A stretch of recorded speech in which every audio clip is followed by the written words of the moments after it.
읽겠습니다. 에베소서 1장 3절로 6절 말씀입니다.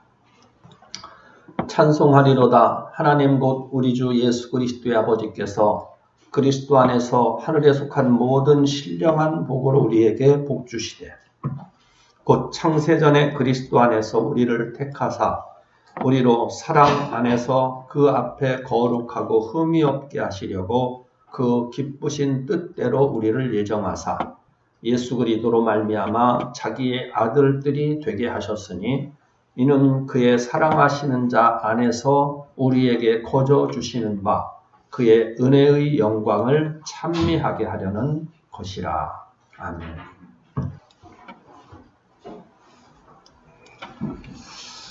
자, 우리는 지금까지 무엇을 확인했습니까?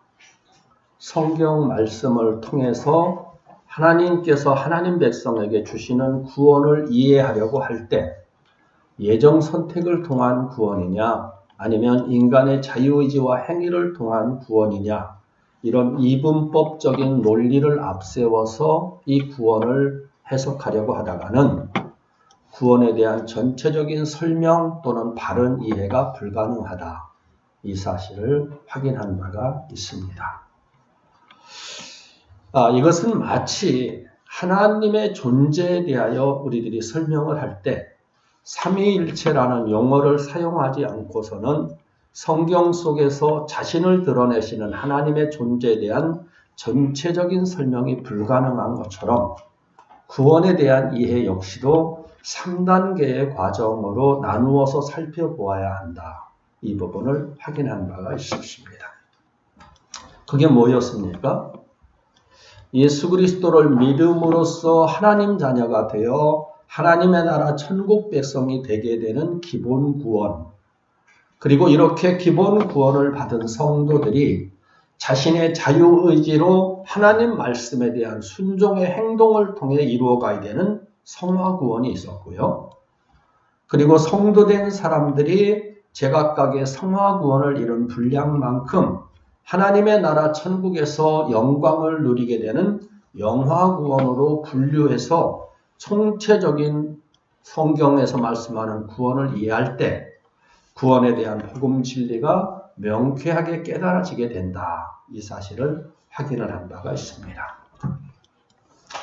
그런 과정 속에서 지금은 그 뿌리가 되는 기본 구원에 대하여 살펴보는 중에 있습니다. 자, 위와 같은 말씀들을 종합할 때 우리가 깨닫는 사실은 무엇입니까? 이 기본 구원 안에는 다음과 같은 속성이 들어있다라는 사실을 확인하게 됩니다. 어떤 속성인가? 첫 번째로 기본 구원 안에는 무조건적인 은혜 속성이 들어있다. 이 사실을 확인을 합니다. 이게 무슨 말씀이냐면은 기본 구원은 아무런 조건 없이 하나님의 기쁘신 뜻 안에서 거저 주시는 구원이며 은혜성의 속성을 갖고 있다는 그런 말씀입니다. 다시 말해 이 구원은 하나님의 사랑 이외에는 인간의 그 어떤 수고 또는 어떤 조건도 필요하지 않은 오직 하나님의 은혜로서만 받을 수 있는 구원이라는 말씀입니다. 이에 대해서 바울 사도가 이렇게 증언을 합니다. 에베소서 2장 8절로 9절 말씀이죠. 너희가 그 은혜를 인하여 믿음으로 말미암아 구원을 얻었나니 이것이 너희에게서 난 것이 아니요 하나님의 선물이라. 행위에서 난 것이 아니니 이는 누구든지 자랑치 못하게 함이니라. 자, 믿음으로 말미암아 구원을 얻는 이것은 우리들의 어떤 행위에서 난 것이 아니고 하나님의 선물로서 주어진 것이라고 말씀을 합니다. 그 이유가 뭐라고 말합니까? 구원받는 우리들로 하여금 스스로의 행위를 자랑하지 못하게 하기 위해서다. 이렇게 또 말씀을 해주십니다. 실제적으로 천국 백성이 되어지는 이 기본 구원은 인간의 행위를 통해서는 도저히 이룰 수 없는 불가능한 것입니다. 그래서 예수님께서 낙타가 바늘길을 통과하는 것이 오히려 천국에 들어가는 것보다 더 쉬울 것이다. 이렇게 말씀을 하신 바도 있었죠. 불가능하다는 말입니다. 만약에 이 천국에 들어가는 하나님 자녀가 되는 이 기본 구원이 인간의 행위로서 가능한 것이었다면 예수님께서 이 땅에 오실 필요가 없었을 것입니다. 더 나아가 창세전에 예수 그리스도 안에서 우리들을 하나님 자녀로 선택하실 이유도 없었을 것입니다. 우리 힘으로 이루어갈 수 있는 것이라면. 그래서 바울은 자신들의 행위를 통하여 구원받는다고 주장하던 유대주의자들에 대하여 이렇게 선언하는 것을 로마서에서 보는데요. 로마서 9장 30절로 32절입니다. 그런즉 우리가 무슨 말하리요? 의를 쫓지 아니한 이방인들이 의를 얻었으니 곧 믿음에서 난 의요. 의의 법을 쫓아간 이스라엘은 법에 이르지 못하였으니 어찌 그러하뇨? 이는 저희가 믿음에 의지하지 않고 행위에 의지함이라. 부딪힐 돌에 부딪혔느니라. 이렇게 말합니다. 그러니까 유대인들이 지금 구원을 받지 못하고 부딪힐 돌에 부딪힌 것은 행위를 통하여 구원을 받으려고 했기 때문이다. 이걸 말씀하고 있는 겁니다. 그러니까 성경은 틀림없이 우리들이 받게 되는 기본 구원은, 이 기본 구원은 뭐라고 그랬죠? 하나님을 아버지라고 그러면서 천국에 들어갈 수 있는 기본적인 자격, 뿌리를 말하고 있는 겁니다. 이 기본 구원은 행위를 통해서 받은 게 아니다. 값없이 받은 것이라는 걸 또 다시 이렇게 밝혀줍니다. 로마서 4장 4절로 8절 말씀이었죠. 일하는 자에게는 그 삭슬 은혜로 여기지 아니하고 빚으로 여기거니와 일을 아니할지라도 경건치 아니한 자를 의롭다 하시는 이를 믿는 자에게는 그의 믿음을 의로 여기시나니 일한 것이 없이 하나님께 의로 여기심을 받는 사람의 행복에 대하여 다윗이 말한 바 그 불법을 사하심을 받고 그 죄를 가리우심을 받는 자는 복이 있고 주께서 그 죄를 인정치 아니하실 사람은 복이 있도다 함과 같으니라. 이렇게 말합니다. 자, 경건치 않음에도 불구하고 의롭다고 인정하는 이 믿는 이를 오히려 의로 여기신다라고 지금 말씀하고 있는 거예요. 그러니까 이 말씀은 구원이 만약에 우리들이 무슨 일이든 간에 우리들이 어떤 일을 한 대가로 인하여 받는 것이라면 기본 구원을 말하는 겁니다. 이 구원은 은혜를 통해 받는 구원이 아니고 마땅히 받아야 될 품삯을 받는 것과도 같은 것이다. 이렇게 말하는 거죠. 어떤 대가를 치르고 나서 지금 그 구원을 받는다면 이건 은혜라고 말할 수가 없다 이거예요. 우리들의 행함을 통해 구원받게 된다면 하나님은 우리들에게 빚진 자가 되는 것이며 빚을 갚는 것으로서 우리에게 구원을 주는 것이지 그걸 은혜로 주시는 구원이다 이렇게 말할 수는 없다라는 겁니다. 근데 뭐라고 말씀합니까? 하나님은 일하지 않은 자에게 삭슬 주듯이 경건치 않은 자, 다시 말하면 기본 구원을 위한 어떤 선한 행함 자체가 없는 우리들에게 믿음을 선물로 주시고 단지 하나님께서 선물로 주신 그 믿음을 받아들이는 이것을 의로 여기시면서 구원을 해주신다는 거예요. 그래서 이 구원은 은혜라고 말해야 된다. 이렇게 설명하고 있는 겁니다. 그리고 이처럼 하나님의 선택하심 속에서 주어지는 기본 구원의 은혜는 사실은 그 단어로부터 우리들에게 그 명쾌하게 뜻을 밝혀주고 있다는 걸 우리가 발견하게 되죠. 본래 성경에서의 구원이라는 단어는요. 히브리서에서는 예수아는 지금 예수 그리스도의 히브리어 말이고요. 그리고 헬라어에서는 소테리아라는 헬라어 단어로 이 구원이 기록되어 있습니다. 그러니까 예수아나 또는 이 소테리아는 모두가 다 어떤 위험이나 질병으로부터 구출하는 이런 행위를 지칭해요.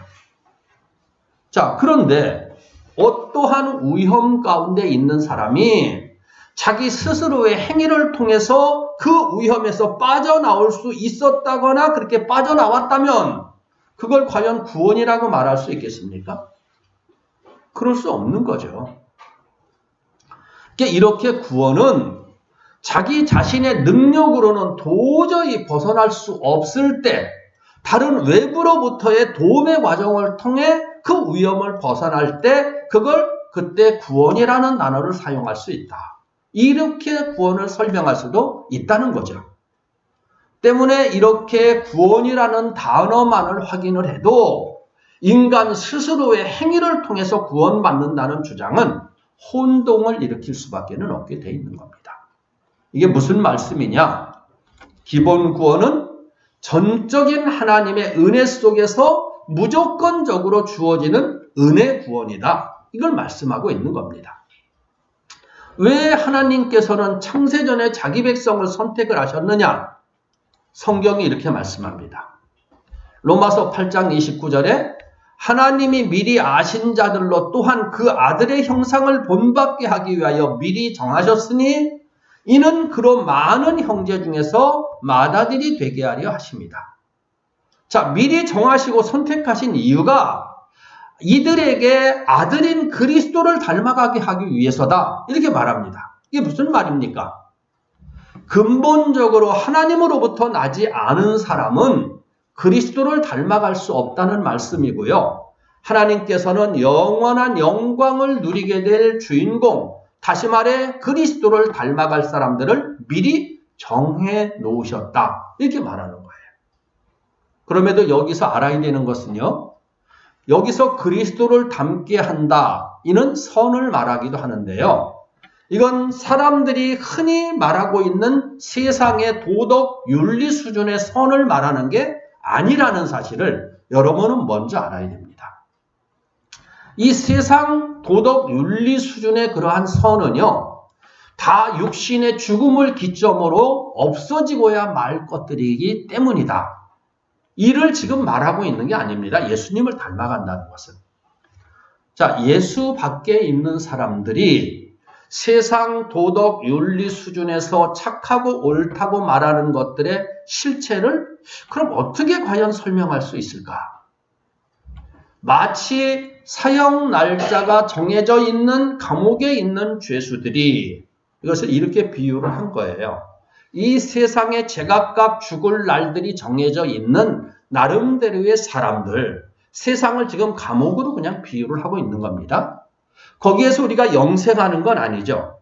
제각각의 정해진 그것을 사형 날짜가 정해져 있는 죄수들 이렇게 말하고 있는 겁니다. 그들이 나름대로의 기준을 정해놓고 서로가 서로를 비교하면서 네가 잘났다 못났다 판단하고 네가 착하다 아니면 악하다 나름대로 지금 정해놓고 즐기며 자랑하는 것과 같은 이런 모순됨의 실체가 세상에서의 삶이라는 것을 우리는 먼저 알아야 되는 겁니다. 이것이 영생에 이르는 그 선이 되어질 수 없다는 거예요. 세상 사람들이 말하고 있는 옳다, 그르다라고 하는 것에 맹점이 있습니다, 여러분. 맹점. 잘한다, 못한다. 이런 그 부분에 대해서 맹점이 있어요.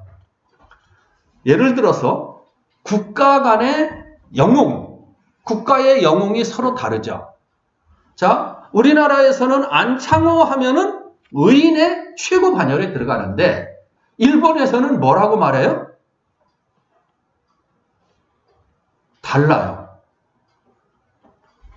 자, 경기에서 그러면 볼까요? 경기가 국가 간의 경기를 할 때 얼마나 치열합니까?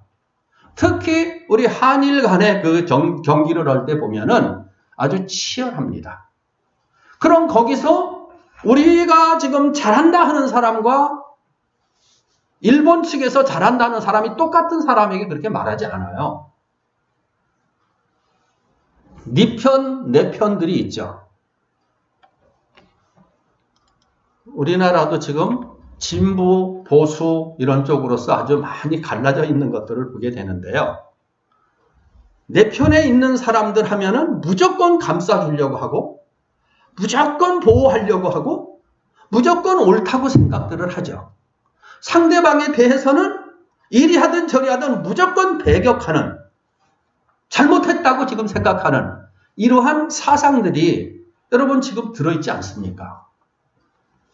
어떻게 그럼 이런 것들을 절대적인 진리이며 절대적인 선이라고 말할 수가 있겠느냐? 그럴 수 없다라는 거예요. 한편에 치우쳐 있는 것이죠. 치우쳐 있는 것. 때문에 우리들은 진정으로 생명에 이를 수 있는 기준이며 선이며 참된 진리는 세상에서 자기 보기 옳다 그르다 이렇게 말하는 것과 같은 어줍잖은 세상 도덕 윤리 수준을 말하는 게 아니다. 이 사실을 먼저 알아야 되는 겁니다. 오직 조금치의 어그러짐도 없는 참된 기준인 하나님 말씀에 근거할 때 비로소 참, 거짓, 진리와 비진리, 나가 오르는 것과 그릇된 것의 실체가 바른 판단력으로 드러난다는 것을 먼저 확실하게 마음에 새겨야 된다는 거예요. 성경은요, 한쪽으로 치우치지 않습니다. 하나님께서 가장 사랑하셨다라고 볼 수 있는 사람, 내 마음에 합한 사람이다라고 부를 수 있는 사람이 누굽니까? 다윗이죠, 다윗. 다윗은 하나님의 기뻐하시는 물 위해서 정말 그 마음 중심으로부터 굉장히 애쓰고 힘쓴 사람이라는 걸 알아요. 근데 그 다윗이 잘못을 저지르죠. 밧세바와의 간음하는 사건. 그걸 가지고 하나님은 감싸주지 않습니다. 오히려 사랑하는 사람이기 때문에 더 엄하게 체벌하는 걸 볼 수가 있죠. 그건 왜 그렇습니까? 사랑하는 사람이기 때문에 빨리 돌아서야지. 그럼 그릇된 삶을 계속 살아서는 안 되는 거예요. 두둔한다고 해서 그게 그 사람이 고름이 보약되는 거 아니다 이 말입니다. 그래서 오히려 빨리 돌이키라고 엄하게 그 잘못된 것을 지적하고 거기에 따른 징벌을 내리게 되는 거예요. 이게 성경이에요. 여러분, 모세가 40여 년 동안 광야에서 약 200여만 명이 되는 그 백성들을 지금 인도해 가면서 얼마나 속이 막 타 들어갔습니까? 속이 까맣게 아마 썩을 정도였었을 거예요. 백성들이 수시로 그냥 와서 막 대들기도 하고 뭔가 큰일 있으면 우리 모세요 하다가 금세 뭐였다 돌을 던지려고 하는 이런 모습들을 40여 년을 겪어요. 그렇게 애쓰고 힘썼던 그 모세가 가데스의 무리바에서 하나님의 명을 잠깐 어겼어요. 하나님께서는 그 불평하는 우리가 물이 없어서 여기 지금 죽겠다. 우리를 죽이려고 여기로 인도했냐라고 할 때 하나님께서 모세의 기도에 응답하시죠. 저들에게 반석에게 명해서 바위에게 명해서 물을 내서 저들에게 먹게 해라. 이렇게 말했는데 모세가 꽝꽝 속에서 막 화가 이제 있던 게 아마 좀 터졌던 것 같아요. 때려치면서 이 사람들아 내가 너희들로 해서 물을 내려 하면서 꽝꽝 내려치지 말고 말로 하라고 그랬는데 지팽이로 꽝꽝 쳤단 말이야. 이 바위를. 그것 때문에 어떻게 했어요? 가나안에 못 들어가는 거예요. 우리 같으면은 그냥 내 편, 내가 좋아하는 사람, 그럼 무조건 감싸려고 하죠. 성경은 그렇지 않아요. 우리 믿는 사람들은 내가 감싸려고 하는 이 자체 이런 것들은 있을 수 없어요. 그건 믿음의 행동이 아닌 거예요. 여러분. 믿음의 행동이라면은 네 편, 내 편이 아니고 하나님 말씀에 근거한 올바른 기준에 딱 갖다 대야 되는 거예요. 그랬을 때 이거냐 저거냐를 가지고서 따지고 거기에 따라서 대응을 하는 거지 무조건 내 편이니까 그냥 감싸주고 저 편이니까 원수 같은 사람이니까 무조건 저 사람은 비딱. 이것은 인격을 갖고 있는 그 사람이 아닌 거예요. 참된 인격은 뭐예요? 옳고 그름을 올바로 분별하고 그리고 거기서 옳은 길을 따르려고 하는 것이죠. 성경 말씀 이때 여기에 근거할 때 비로소 참이나 거짓이나 옳고 그름이 나타나고 있는 거예요. 이게 진정으로 옳음과 그름, 높고 낮음, 귀함과 천함을 바르게 분별할 줄 아는 참된 인격자의 모습, 그리스도의 형상인 거예요. 바로 그리스도의 형상.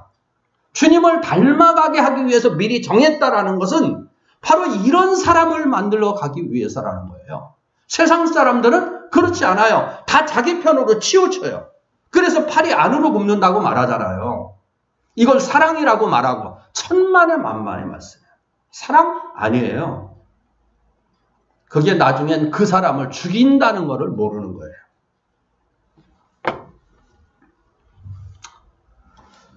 그래서 이런 그 부분들 때문에 어떤 현상이 일어나느냐? 바로 하나님의 말씀을 기준으로서 받아들이는 사람들이 있는가 하면 받아들이지 않는 사람들도 있게 되는 거죠. 그래서 창세 전부터 하나님의 의지 안에서 하나님 자녀로 선택된 사람들은 어떻게 한다고 그랬어요? 필연적으로 주님 앞에 나오게 되고 주님을 닮아가는 삶을 조금씩이라도 이렇게 해가게 노력을 하게 되는 거예요.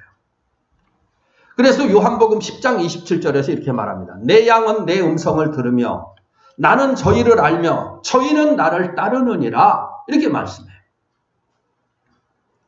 그렇다면 출생의 뿌리가 하나님으로부터 시작되지 않은 사람은 어떻게 되겠습니까?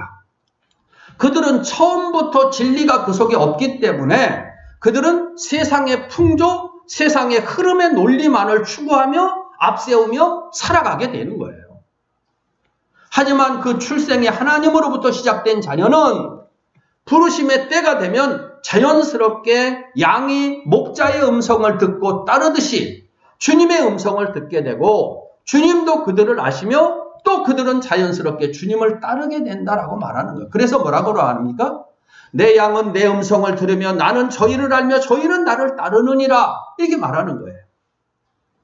바로 이런 사람들이 기본 구원의 은혜 안에 있는 사람들이고 그리스도를 닮아가야 되는 사람들이라는 거예요. 하나님의 자녀들. 그래서 하나님의 사랑하심과 선택하심 안에서 하나님 자녀가 된 자로서 자신의 신분을 확인하고 있는 성도들은 어떤 태도를 나타내야 되느냐? 자기 스스로를 자랑하는 것이 아니고 자신을 향한 하나님의 은혜에 감사 감격하면서 모든 일을 통해 하나님께 영광 돌리는 믿음의 삶을 살아야 되는 거예요. 이게 그리스도의 형상을 닮아가는 거예요. 하나님께서는 이들을 이것 때문에 이렇게 정하셨다는 거죠. 정하셨다는 거. 그래서 하나님은 택한 선민인 이스라엘 백성들을 부르시는 부르심에 대해서 이렇게 말씀합니다. 신명기 7장 6절로 8절 너는 여호와 내 하나님의 성민이라. 내 하나님 여호와께서 지상 만민 중에서 너를 자기 기업의 백성으로 택하셨나니 여호와께서 너희를 기뻐하시고 너희를 택하심은 너희가 다른 민족보다 수요가 더 많은 연고가 아니라 너희는 모든 민족 중에 가장 적으니라. 여호와께서 다만 너희를 사랑하심을 인하여 또는 너희 열조에게 하신 맹세를 지키려 하심을 인하여 자기 권능의 손으로 너희를 인도하여 내시되 너희를 그 종되었던 집에서 애굽 왕 바로의 손에서 성량하셨다. 누구? 이스라엘 백성들 하나님의 선민을 말하는 거예요. 그들이 뭔가 크고 큰 능력을 갖고 있어서 아니라는 거예요. 오히려 가장 부족하고 연약한 스스로는 살아갈 수 없기 때문에 바로 그들을 하나님 자녀로 택해 그들을 보호하시고 축복하신다고 말하는 거예요. 이스라엘 백성들을 부르시는 것은요, 과연 은혜일 수밖에 없는 걸 확인하는데 지금 예수를 믿는 우리들, 하나님 자녀가 된 우리들은 과연 어떻습니까?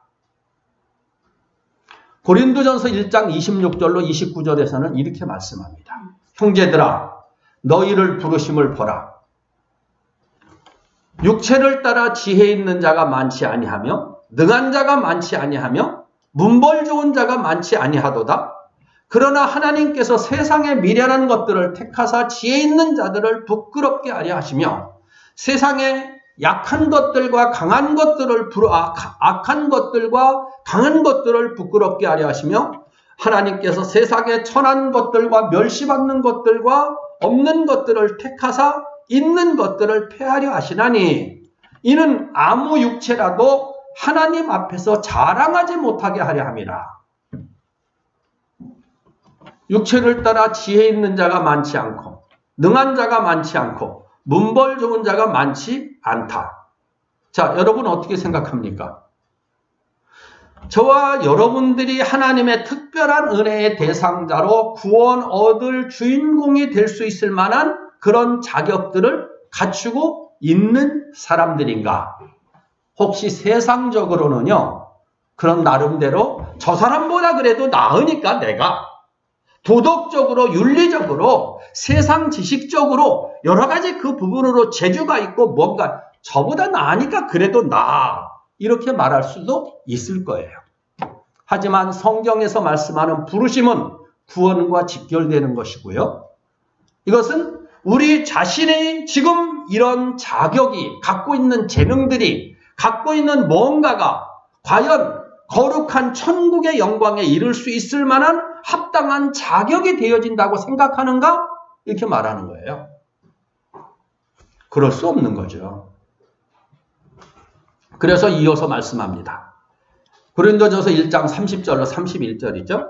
너희는 하나님께로부터 나서 그리스도 예수 안에 있고 예수는 하나님께로서 나와서 우리에게 지혜와 의로움과 거룩함과 구속함이 되셨으니 기록된 바 자랑하는 자는 주 안에서 자랑하라 함과 같게 하려 함이니라.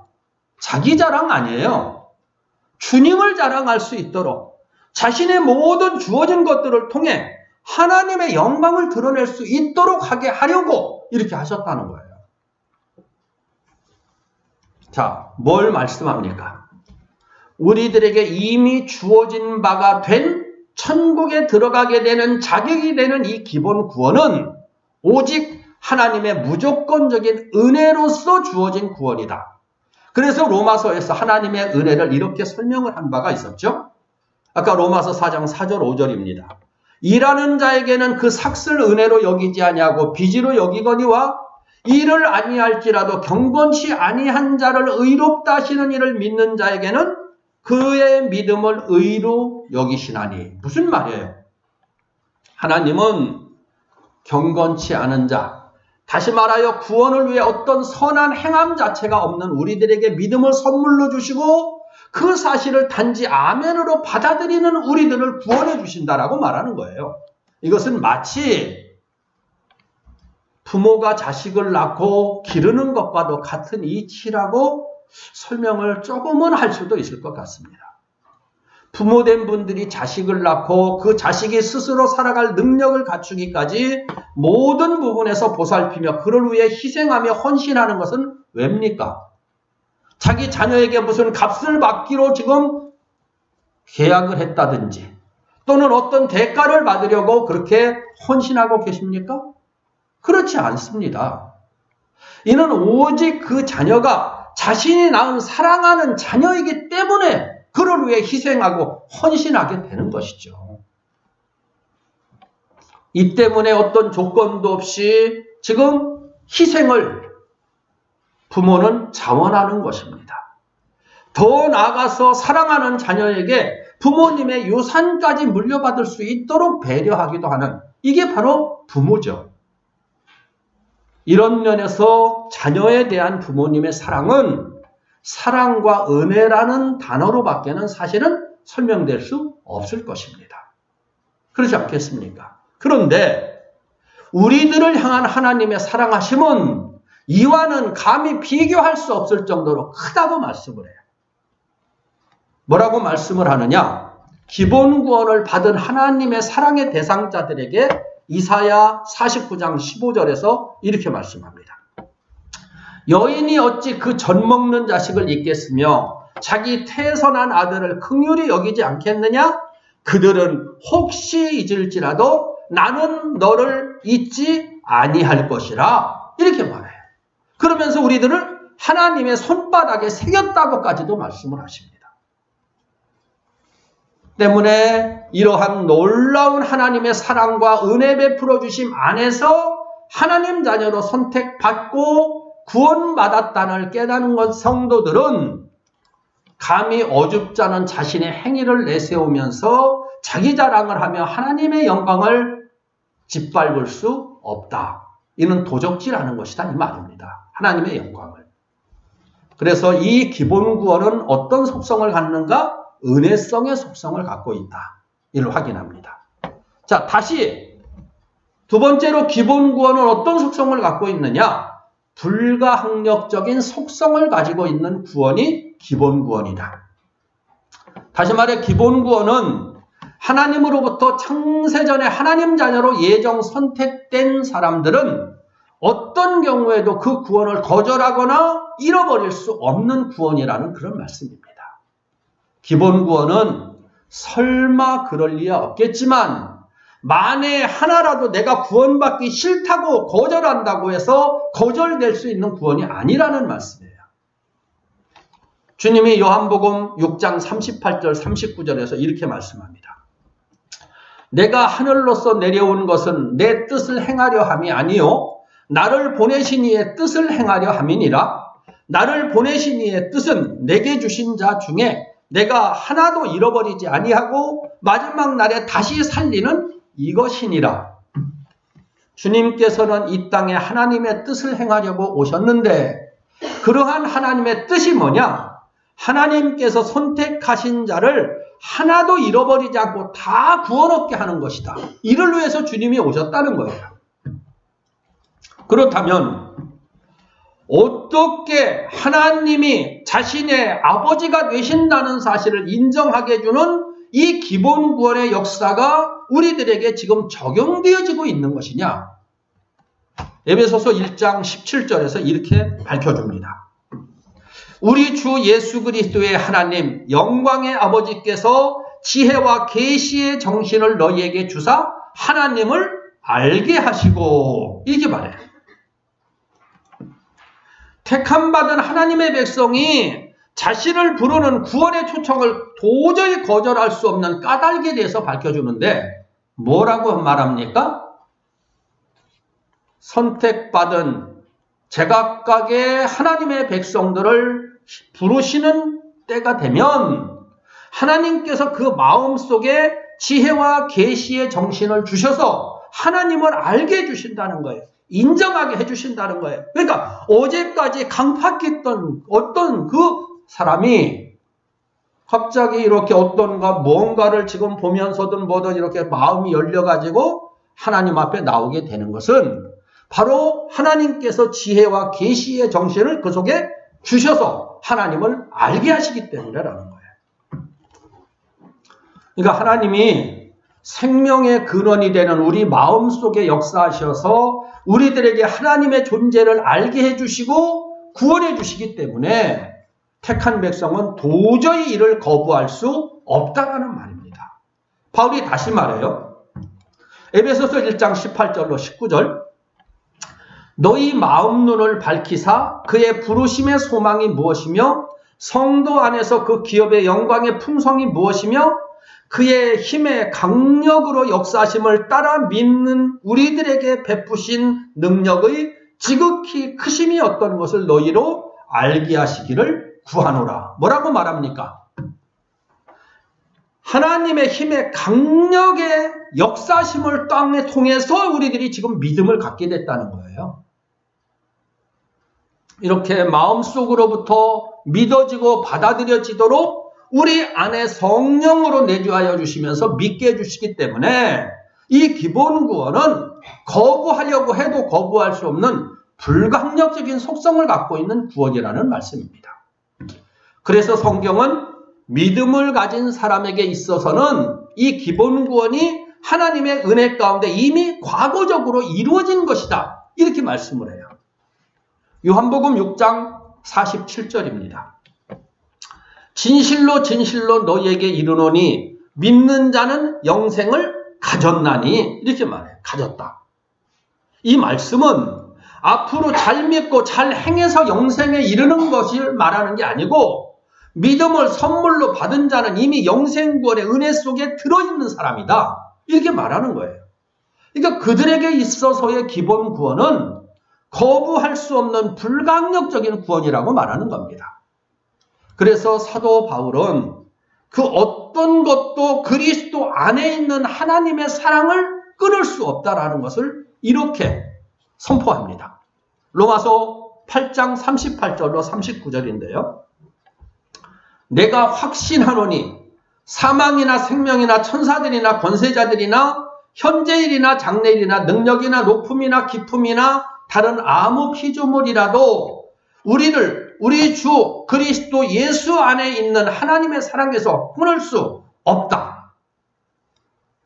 자, 예수 그리스도 안에 있는 하나님의 사랑에서 그 어떤 것도 끊을 수가 없다.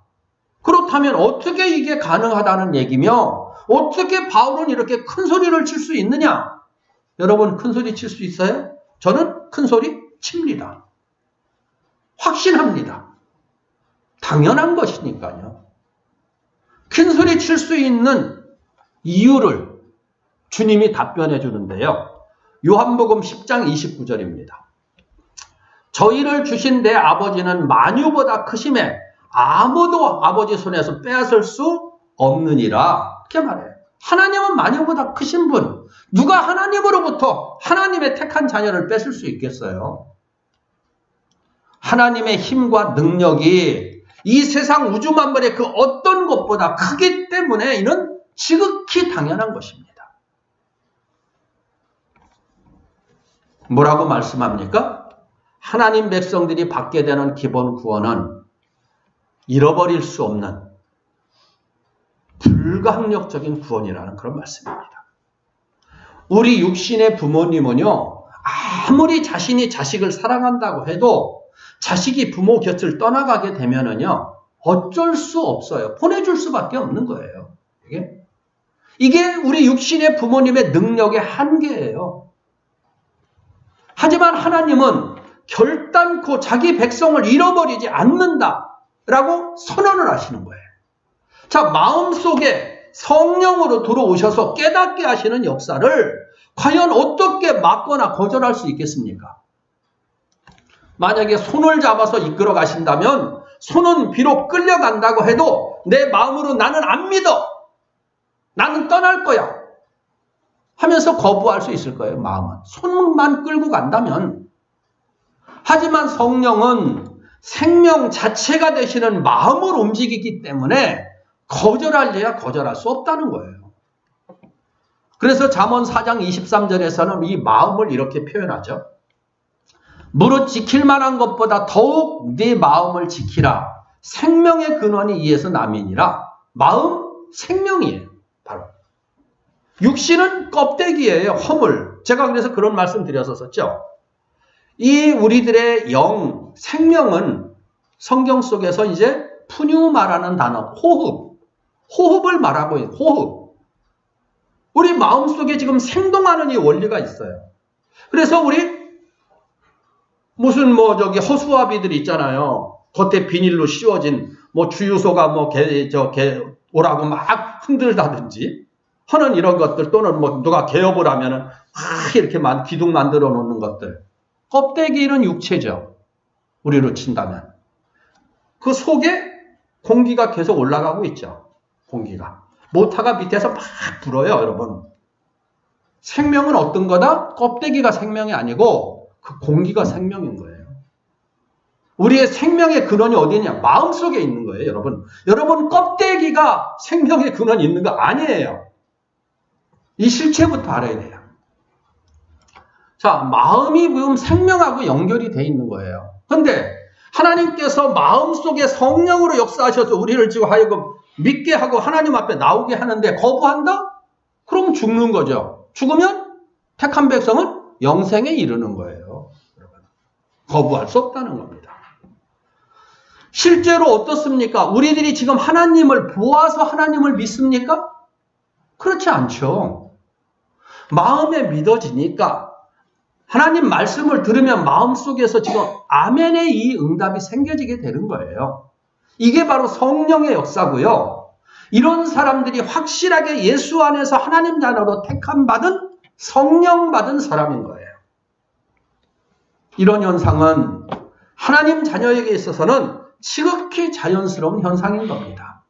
자, 우리들이 홍해가 갈라지는 것을 직접 봐서 갈라졌다고 믿습니까? 또는 처녀가 애를 낳은 것을 직접 봤기 때문에 예수를 믿습니까? 이게 상식적으로 이해가 됩니까? 과학적으로 증명이 지금 가능한 일입니까? 사실 사람들의 눈으로 보여지는 나타나는 것으로만 복음 본다면은요, 지금 예수 믿는 사람들이야말로 멍청한 사람들, 정신 나간 사람들이라고 할 수 있어요. 실제로 여러분, 성경 말씀이 합리적으로, 논리적으로 이해가 될 수 있는 말씀들입니까? 말씀으로 천지를 창조하셨다든지, 죽은 자가 살아났다든지, 또는 하늘로 구름으로 사라졌다든지, 이런 말씀들이 과연 인간의 이성과 상식으로 이해가 되어지느냐 이 말이에요. 여러분들이 어떻습니까? 이게 사실이라고 믿어집니까? 그럼 어떻습니까? 여러분들이 이런 사실을 다 보았기 때문에 지금 이 말씀들을 사실로 믿고 있느냐 이 말이에요. 이 모든 걸 직접 눈으로 확인했기 때문에 주님을 과연 나의 주로 받아들이고 있느냐 이거예요. 그렇지 않아요. 사실은 우리 자신부터도 세상적인 이성으로는, 우리들의 세상적인 의지로는 이런 말씀들을 도저히 믿을 수 없다. 그래서 아마 거절하려고 할 거예요. 이게 실제의 우리들이에요. 그런데 우리 마음속에 내주에 계신 성령께서 아니야, 이 말씀이 진리다, 의심하지 말고 믿으라, 우리 마음을 변화시켜주고 계시기 때문에 우리들이 지금 이 말씀들을 믿고 있는 거예요. 여러분의 어떤 의지를 통해서 이성으로 믿는다고 착각해서는 안 된다니까요. 그럴 수 없는 거예요. 오직 성령으로 인하여 이 사실들이 믿어지는 거예요. 다시 말하여 하나님께서 우리들의 마음속에 불강력적으로 이런 믿음을 선물로 주시기 때문에 우리들은 그냥 믿어지고 있는 거예요, 지금. 때문에 이런 믿음은 거절할 수 없는 것이고, 이 기본 구원은 불강력적인 속성을 갖고 있다는 그런 말씀입니다. 자, 이 사실이 믿어지면 우리가 뭘 걱정해야 되겠어요? 뭘? 만유보다 크신 하나님이 지키시는데, 돌보시는데, 우리에게 허락되는 모든 환경 속에서 하나님이 기뻐하시는 믿음의 행동들, 이게 우리들이 행해야 될 일이에요. 그게 장차 우리들에게 해의 영광, 달의 영광, 별의 영광에 영원무궁토록 우리에게 나타날 그 영광으로 직결되게 되는 거예요. 세상적인 것에 대한 근심 걱정은 우리의 역할이 아니에요. 하나님이 그 부분은 알아서 해주셔요. 중요한 것은 나는 어떻게 하나님 기뻐하시는 뜻대로 살아갈 것인가, 나에게 허락되는 모든 환경에서 나는 어떻게 믿음의 이력서를 기록해 갈 것인가, 여기에 우리들의 고민이 있어야 되는 거예요. 여기에. 기도하겠습니다. 하나님께서 하나님 백성에게 주시는 구원에는 예수 그리스도를 믿음으로 하나님 자녀가 되어 하나님 나라 천국 백성이 되게 되는 기본 구원이 있고, 이렇게 기본 구원을 받은 성도들이 자신의 자유의지로 하나님 말씀에 대한 순종의 행동을 통해 이루어가야 되는 성화 구원이 있음을 확인합니다. 나아가 성도된 사람들이 성화 구원을 이룬 만큼 하나님 나라 천국에서 영광을 누리게 되는 영화 구원이 있다는 것도 확인을 합니다. 그 과정에서 지금 기본 구원의 속성을 확인하는 중에 있는데, 이 기본 구원 안에는 무조건적인 은혜 속성, 택함받은 백성에게는 그 어떤 경우에도 거절할 수 없는 불강력적인 속성이 들어있다는 사실을 확인하고 있습니다. 하나님께서 우리들에게 주시는 이런 모든 구원 역사를 바르게 깨달아 우리 신앙의 굳건한 뿌리를 내리고 세상을 믿음으로 자유하는 믿음으로 승리할 수 있는 우리들 다 되게 하여 주옵소서. 예수님의 이름으로 기도드립니다. 아멘.